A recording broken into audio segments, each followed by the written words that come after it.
एक बार एक सेठ जी ने कथा करवाई। व्यास जी आए, सेठ जी ने अपने सभी मित्रों को निमंत्रण दिया, बोले भाई सबको कथा में आना है, हमने कथा करवाई है। अब यहाँ गर्ग जी ने कथा करवाई, उन्होंने सब अपने फैमिली मेंबर्स को, अपने मित्रों को इनवाइट किया ना, सब आए। तो जैसे कोई अगर अच्छा हमारा दोस्त आता है तो हम क्या करते हैं, उसको स्टेज पर लेकर के जाते हैं महाराज जी से मिलवाने के लिए, महाराज जी हमारा बहुत अच्छा दोस्त है ये।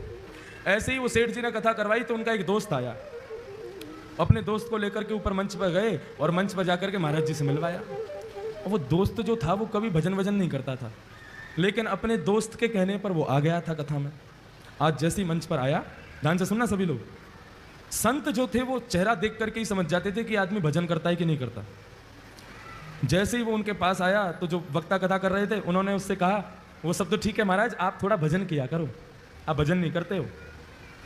वो आदमी कह रहे, अरे महाराज जहर खाने का समय नहीं है, आप कह रहे हो भजन किया करो। एक सेकंड का समय नहीं मिलता मुझे फैक्ट्री से, आज बड़ी मुश्किल से 5 मिनट निकाल के आया हूं आपकी कथा में आने के लिए, बहुत समझिए आप। संत बोले, अच्छा तुम यदि भजन करोगे ना तो तुम्हारी जो बिजनेस है ना वो 10 गुना ज्यादा तीव्र गति से कमाई करवाएगा तुम्हारा, देख लेना। अब जिसको अपनी बिजनेस की पड़ी रहती है और बढ़े, और उसको तो उपाय चाहिए कैसे भी बढ़े। अच्छा सच में? बोले हाँ, 5 मिनट बस भजन करना है तुम्हें, सब हो जाएगा काम। कहीं भी समय निकालो, 5 मिनट भजन करो। तो उसने कहा कभी भी कर सकते? बोले हाँ कभी भी करो। और उस भले आदमी ने पता कौन सा समय चुना? सुबह सुबह बाथरूम में बैठ करके भगवान का भजन करता था। बाथरूम में बैठे बैठे सीताराम सीताराम सीताराम कहिए, चाहे विधि रखे राम ताहि विधि रहिए। सीताराम सीताराम सीताराम कहिए, चाहे विधि रखे राम ताहि विधि रहिए। ओ सीताराम सीताराम सीताराम कहिए, चाहे विधि रखे राम ताहि विधि रहिए। सीताराम सीताराम सीताराम कहिए, चाहे विधि रखे राम ताहि विधि रहिए। सीताराम सीताराम सीताराम कहिए, चाहे विधि रखे राम ताहि विधि रहिए। सीताराम सीताराम सीताराम कहिए, चाहे विधि रखे राम ताहि विधि रहिए। बाथरूम में बैठा बैठा वहीं गाता था। पेट भी साफ हो रहा है, मन भी साफ हो रहा है, दोनों एक साथ हो रहे।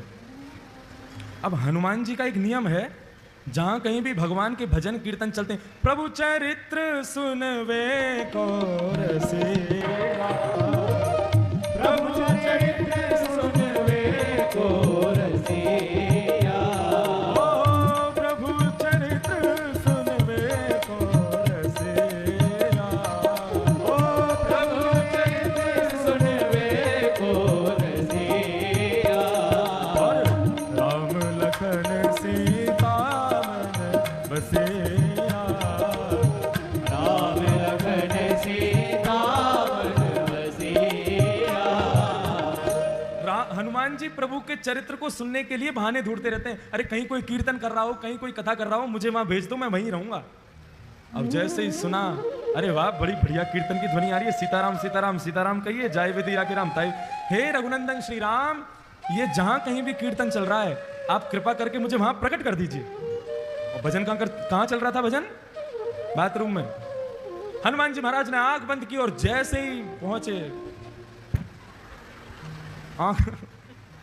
आंख खोल करके देखा, हनुमान जी महाराज का पूरा दिमाग खराब हो गया। क्या कर रहा है भाई? बोले भजन कर रहा हूं। यही जगह मिली थी तुझे भजन करने की? एक तमाचा मारा खींच करके उसको, रुक जा तेरी शिकायत करके आता हूं अभी राम जी से। कभी हनुमान जी का ऐसा दिमाग खराब हुआ, सीधे भगवान। अब इसका मतलब ये मत सोचना सुबह सुबह आप भी कहीं भी कर लो भजन, तो कोई बात नहीं है। हनुमान जी महाराज सीधे राम जी के पास पहुंचे। राम जी के दरबार में जैसे ही पहुंचे, राम जी महाराज बड़े दीनहीन सा मुख बना करके दर्द के मारे करा रहे थे, बैठे थे चुपचाप। हनुमान जी महाराज बोले, मेरे रघुनंदन श्री राम, मेरे प्यारे श्री राम, आपको मैं प्रणाम करता हूं। प्रभु आज एक आपको बड़ी बड़ी विचित्र बात मुझे बतानी है आपको। राम जी बोले, हाँ बताओ। नहीं पहले आप बताओ, आप इतने उदास क्यों हो? नहीं कुछ नहीं, ऐसा कुछ नहीं। नहीं प्रभु बताना तो पड़ेगा आपको। अरे भाई बोला ना कुछ नहीं। प्रभु आपको मेरी सौगंध, बताइए ना क्या बात है, मैं आपको दुखी नहीं देख सकता, आप एक बार बताइए तो सही क्या कष्ट है।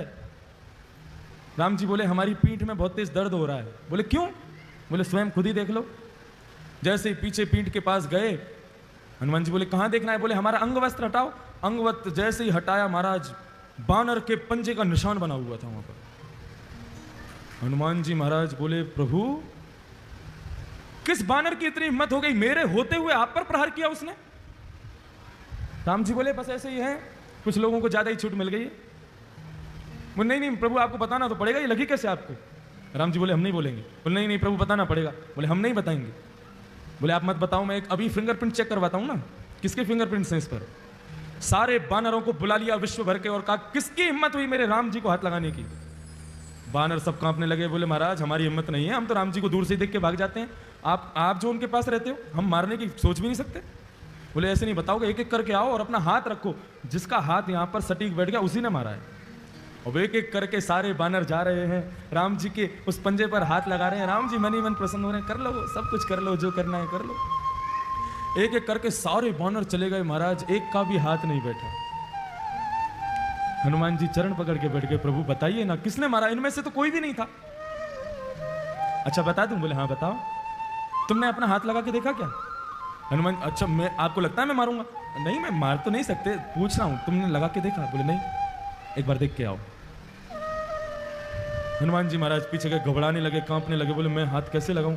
और जैसे जैसे हाथ पास आता जावे वो वैसी वैसी मैच होता जावे, और जैसे ही रखा बिल्कुल उसी शेप का था जिस शेप का हनुमान जी का हाथ। हनुमान जी रोने लगे, प्रभु मुझसे ये अपराध कैसे हो गया? तब राम जी कह रहे हैं कि भक्त भक्ति भगवंत गुरु चतुर नाम वपुए,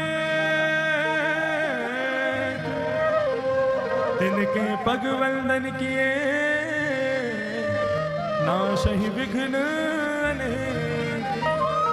हनुमान, भक्ति भक्त भगवान और गुरु, जब मनुष्य मेरा भक्त बन जाता है ना तो वो मेरा ही स्वरूप हो जाता है। उस पर आया कष्ट वो मुझे भी लगता है। तुमने मेरे एक भक्त को मारा, वो पीड़ा मेरे भक्त को कम हुई, मुझे ज्यादा हुई है, इसलिए मेरी कमर में लगा है। बंधुओं, भगवान कहते हैं जब व्यक्ति सर्वस्व मुझे अर्पित कर देता है तो उसका दुख मेरा दुख है, उसका सुख मेरा सुख है, उसका आनंद मेरा आनंद है। और वही भक्ति पथ का पहला स्वरूप है। हम जो कुछ भी करते हैं सब कुछ भगवान को अर्पित करना है। फिर दुख की घड़ी में भी वो तुम्हारे साथ है, सुख की घड़ी में भी वो तुम्हारे साथ है। ये भक्ति पथ का पहला मार्ग समझ में आ गया सब लोगों को? हम जो कोई भी पुण्य करते हैं, एक बार मुख से यदि हरि नाम भी निकलता है तो भी भगवान से कहो प्रभु मुझे इसके बदले कुछ नहीं चाहिए, आप रखिए। भगवान के दरबार में तीन चीज हमेशा याद रखना, तुच्छ कुछ और सब कुछ।